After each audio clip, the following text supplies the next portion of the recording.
کہ بچپن میں میں نے اسے نہ ہی نیک ماں اس کے لیے میں نے چنی ہے، نہ اس کا نام اچھا رکھا ہے، نہ اس کی تربیت اچھی کی ہے۔ تو فاروق اعظم نے باپ بیٹے دونوں کی شکایت سننے کے بعد فیصلہ نافذ کیا کہ میرا من کرتا ہے کہ میں بیٹے کو سزا نہ دیتے ہوئے سب سے پہلے باپ کو کوڑے لگاؤں، سب سے پہلے باپ کو کوڑے لگاؤں۔ ارے تو نے جو دیا ہی نہیں اسے، اس سے وہ امید کرتا ہے۔ ادب آپ سکھائے نہیں بچپن میں بچوں کے۔ باپ کہتے ہیں کہ بچی میں اتنی بڑی ہو جا وہ میری عزت نہیں کرتی، آپ کب ادب سکھائے تھے؟ اور میں معافی کے ساتھ میری بہنوں سے میں بات کر رہا ہوں، اس لیے میں کھل کر بات کرتا ہوں، مجھے کسی کو ذلیل کرنا نہیں ہے، میں معذرت چاہتا ہوں۔ بچے آپ کا ادب کریں، اس کے لیے ضروری ہے کہ آپ اپنے بڑوں کا ادب کریں۔ آپ کے ماں کے ساتھ بات کرنے کا طریقہ کیا ہے؟ چلو ماں کے گھر میں آپ نہیں رہتی، آپ شوہر کے گھر میں رہتی ہیں، شوہر آپ کا سرپرست ہے، جسے دین کہتا ہے آدھے خدا، ہمارے بزرگ کہتے ہیں شوہر نیم خدا یا آدھا خدا، اگر سجدہ کرنے کا حکم ہوتا شوہر جیسا بھی ہو شوہر ہوتا ہے، اگر نالائق ہے تو اسے چھوڑ دیا جاتا ہے، تو وہ پیشہ ہر انسان میں ہوتی۔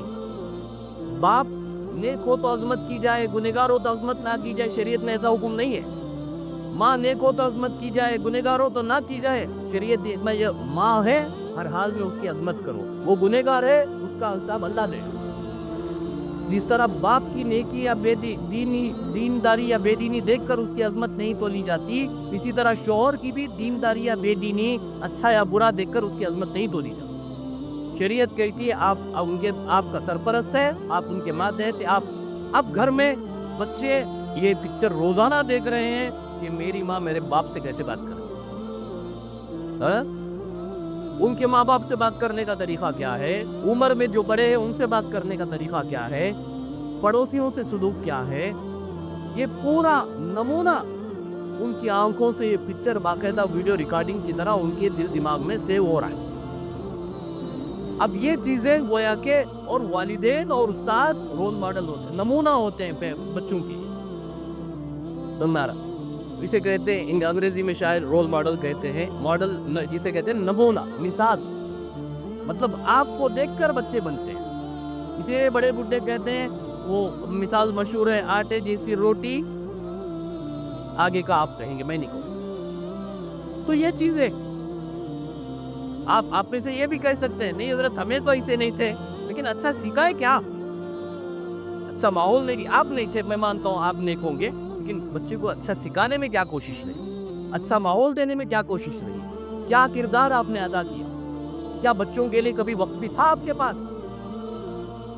ایک کڑوا سوال میں کر رہا ہوں میری ماؤں سے، کیونکہ ہم یہاں، میں یہ جو سوال کر رہا ہوں، ہم یہاں صرف کورس چلانے کے لیے برائے نام ایک سرٹیفکیٹ دے کر، جو ہے برائے نام عالم کا یا مدرسے کا ٹائٹل دے کر، یہاں سے جو ہے تربیت سے خالی بد اخلاق بچی کو یہاں سے نہیں نکالنا چاہتے۔ ہمارا مدرسہ پڑھانے اور چلانے کا مقصد ایک نیک اور دیندار معاشرے کو وجود میں لانا، لیکن ہم دیکھ رہے ہیں کہ ہم لاکھ کتابیں پڑھائیں، لاکھ نصیحت کریں، لاکھ جو ہے بچوں کو سمجھانے کی کوشش کریں، گھروں کے برے ماحول سے، جو ہے معاشرے کے برے ماحول کی وجہ سے ہماری ساری تعلیم و تربیت پانی میں بہہ رہی ہے، ہماری محنتیں بیکار جا رہی ہیں۔ تعلیم تو ہو رہی ہے، کتابیں تو ختم ہو رہی ہے، لیکن بچوں کے اندر کوئی چینجز ہمیں نظر نہیں آ رہے۔ اب غور کرنے سے دکھتا ہے کہ گھروں کا ماحول ہی خود درست ہے، یہاں کتابیں الٹا کر کوئی سدھرنے والا نہیں۔ میں اپنی بات کو سمیٹ دیتا ہوں، میری ماؤں سے مجھے گزارش کرتا ہوں کہ اپنی ذمہ داری کو سمجھیں۔ ایک انسان کو بنانے یا بگاڑنے کی ذمہ داری آپ کے ہاتھوں میں۔ روٹی خراب ہو گئی، آپ دوبارہ بنا دیں، کھانا بگڑ گیا، آپ دوبارہ بنا دیں، گھر بنانے ہوئے بگڑ گیا، آپ دوبارہ بنا دیں۔ انسان ایک مرتبہ بگڑ جائے، خدا کی قسم دوبارہ آپ بنا نہیں پائیں۔ یہ معصوم آپ کے ذمہ ہے، اللہ نے یہ امانت آپ کو سونپی ہے، اللہ نے اس کی قدر کریں، اس کے تعلق سے جواب دینا ہے۔ میں پہلے اکثر کہتا ہوں، یہ سب سے آپ کی اولاد باغ میں ہے، سب سے پہلے یہ اللہ کا بندہ ہے، یہ اللہ کی بندی ہے. اللہ کو تو آپ کو واپس لوٹانا ہے. کیسے لوٹانا ہے؟ جیسے اللہ چاہتا ہے ویسے بنا کر لوٹانا ہے. دنیا سے سب کو جانا. یہ جائے گا تو کیسے جائے گا؟ جیسے دنیا میں معصوم آیا تھا. جب آیا تھا کوئی جرم کوئی گناہ اس کے ذمہ نہیں تھا. اسی کو جس کے کوئی گناہ نہ ہو اسی کو تو معصوم کہا جاتا ہے. بچوں کو معصوم کیوں کہا جاتا ہے؟ کیونکہ ان کے کوئی گناہ نہیں ہوتے. لیکن جب دنیا سے جائے تو بھی معصوم جائے. اس قابل بنانا یہ آپ کی اور ہماری ذمہ داری. ماں باپ ہیں پہلے آپ کی ذمہ داری ہے اور استاد ہونے کے ناطے ہماری بھی ذمہ داری. میں یہ باتیں والد ہمارے ٹیچر سے بھی کہا کرتا ہوں. آپ پوچھیں کبھی, یہ صرف آپ سے نہیں کہتا میں, کہ ہم جو بگڑا ہوا سماج دیکھ رہے ہیں, جو ہمارا معاشرہ بگڑا ہوا دیکھ رہے ہیں, اور جو معاشرہ بگڑا ہوا دیکھ کر, آج کی بے حیائی دیکھ کر, آج کی حرام کاریاں دیکھ کر ہمیں جو پڑھن ہوتی ہے کہ مسلمانوں کو کیا ہو گیا ہے کہ حلال و حرام کی تمیز نہیں, غلط معاشرے میں جی رہے ہیں, بے ڈھنگی زندگی جی رہے ہیں. یہ بات تو ہمیں چکی ہے. لیکن یہ معاشرہ جب بچپن میں ان کے جو ہے تربیت کا وقت تھا تب ان کی صحیح تربیت نہیں ہوئی, تو یہ آج یہ بگڑا ہے. ان کو حلال و حرام نہیں سکھایا گیا, ابھی حلال و حرام کی تمیز کے ساتھ زندگی نہیں گزارتے, ان کو صحیح غلط نہیں بتایا گیا, تو اب صحیح غلط ان کی زندگی میں کوئی معنی نہیں رکھتا. اب ان کے نزدیک اچھی خاصی زندگی, پیسہ, عیش و عشرت یہی معنی رکھتی ہے. دنیا پرست کے پاس یہی اہمیت اس کی ہوتی ہے. اس کے علاوہ کسی اور چیز کی دنیا پرست اپنی ضرورت نہیں سمجھتا. لیکن آج جو بچے ہمارے پاس آئے یہ کل اسی معاشرے میں جانے والے ہیں. اگر ہم آج کے بگڑے ہوئے سماج کو بدلنا چاہتے ہیں تو یہ جو نسل ہے ان کی ہمیں تعلیم و تربیت صحیح ڈھنگ سے ہم کریں گے, صحیح فکر کے ساتھ کریں گے, تو آج جو یہ بگڑا ہوا معاشرہ ہے انشاءاللہ وہ اس میں تبدیلی ہمیں نظر آئے گی انشاءاللہ. اب پھر تعلیم و تربیت بچوں کی بھی ضرورت ہے, بڑوں کی بھی ضرورت ہے. جیسے کھانا اور پانی بچوں کی بھی ضرورت ہے, بڑوں کی بھی ضرورت ہے, بوڑھے کی بھی ضرورت ہے. اسی طرح کھانے پینے سے بڑھ کر دینی تعلیم بچوں کی جہاں ضرورت ہے اس سے زیادہ ضرورت ہے بڑوں کی, تاکہ اگر بڑوں کی تربیت ہو جائے تو بچوں کی تربیت کرنا آسان ہو جاتا ہے. بڑوں کی تربیت ہو جائے تو بچوں کی تربیت آسان ہو جاتی ہے. اسی غرض سے یہاں مسائل قیام کیا جاتا ہے اور ہم نے عورتوں کی تعلیم کا نظام بھی شروع کیا ہے. میری ماؤں سے میں بڑے ادب کے ساتھ, میری گستاخیوں کی معافی کے ساتھ, میری دل شکنی کی معذرت کے ساتھ میں آپ سے درخواست کرتا ہوں کہ یہاں 2:30 بجے سے 4 بجے تک جو ہے آپ کے ساتھ کو جو تعلیم سے محرومی ہوئی آپ کے بچپن میں, آپ صحیح دین سیکھ نہیں پائے, اور دین کا تصور بھی ہمارے پاس کتنا ہے کہ باقاعدہ قرآن ہم پڑھ لیں, نماز بے ڈھنگی سیکھ لیں, اور چھوٹی موٹی دعائیں حدیثیں ہمیں آ جائے, لوگ سمجھتے ہم نے دین سیکھ لیا. یہ دین کا 5% بھی نہیں, یہ دین کا 5% بھی نہیں. اجتماع میں آپ چلے جائیں, آپ 5 سے 10% بھی دین نہیں سیکھے. دین ایک پورے مکمل لائف اسٹائل کا نام ہے. پوری زندگی کا سلیقہ اور طریقہ اسلام سکھاتا ہے. ہمیں اسے اپنی زندگی میں لانا ہے, نہ کہ صرف قرآن پڑھ لینا ہے, نہ دعائیں حدیث سیکھ لینا ہے, موٹی موٹی نماز سیکھ لیے, چند سورے سیکھ لیے, ہم سمجھے ہم دیندار ہو گئے یا بچی دیندار بن گئی. اس سے اسلام نہیں بچنے والا.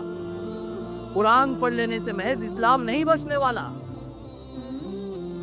اسلام کی پوری روح اگر آنی ہے تو اسے جو ہے اسلام کے 5 شعبوں کو مکمل کرنا ہوگا. وہ 5 شعبے کیا ہوں گے, مکمل دین کسے کہا جاتا ہے, آپ کو مدرسے میں آنے کے بعد پتہ چلے گا. اس سے پہلے اگر کوئی اپنے آپ کو دیندار مانتا ہے تو وہ غلط فہمی میں ہے, اپنے آپ کو دیندار خدا کے لیے نہ سمجھے. دین کی خوشبو آپ نے چکھی ہے, دین آپ نے اب تک نہیں سیکھا.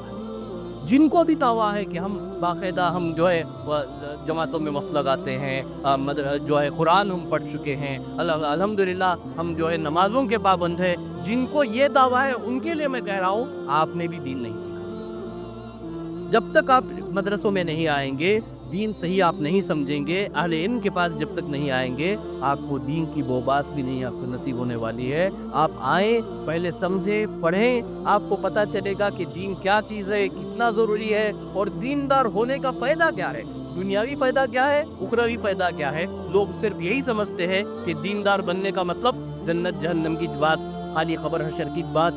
یہ تک سمجھے کہ دین اصل آخرت کی ضرورت ہے. خدا کی قسم ایسا نہیں ہے.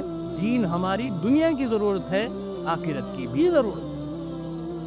دین کے بغیر، اسلامی تعلیمات کے بغیر نہ ہماری دنیا، ہمارا معاشرہ جو بگڑا ہوا ہے، ہماری زندگی میں جو پریشانیاں ہیں، ہمیں جن رشتوں سے شکایت ہے یا ہماری وجہ سے جو رشتے پریشان ہیں وہ بے دینی کی وجہ سے ہیں۔ کوئی دیندار انسان کسی اپنے رشتے کے لیے پریشانی کا سبب نہیں بنتا۔ کوئی دیندار عورت اپنی شوہر کی پریشانی کا سبب نہیں بنتی۔ کوئی دیندار ماں اپنے بچوں کی حق تلفی کا ذریعہ ہرگز نہیں بن سکتی۔ جو دین کو سمجھے گی وہ اپنے بچوں کا بھی حق ادا کرے گی، اپنے شوہر کا بھی حق ادا کرے گی۔ کوئی دیندار شوہر اپنے بیوی کے ساتھ بدسلوکی نہیں کر سکتا، چاہے اگر آپ کہیں گے کہ حضرت داڑھی جبے والا، داڑھی جبا یہ ہے، وہ یونیفارم ہے۔ داڑھی جبا ہونا دیندار ہونے کی علامت نہیں ہے۔ ہمارے معاشرے میں برقع حجاب داڑھی جبے سے لوگ ٹھگنے لگے۔ ہر داڑھی والے کو کہتے ہیں مولوی صاحب۔ کیا مولوی صاحب پہننا اتنا آسان ہو گیا کیا؟ وہی آپ کہہ دیجئے ہر وائٹ ٹی شرٹ پہننے، ہر وائٹ شرٹ پہننے والے کو کہہ دیجئے ڈاکٹر صاحب، ہر خاکی یونیفارم پہننے والے کو کہہ دیجئے، چیمبر پاک کرنے والا بھی خاکی پہنتا ہے، پولیس بھی خاکی پہنتا ہے۔ ہر خاکی پہننے والا پولیس نہیں ہوتا، ہر وائٹ جو ہے جھپا ڈالنا مولوی نہیں ہوتا۔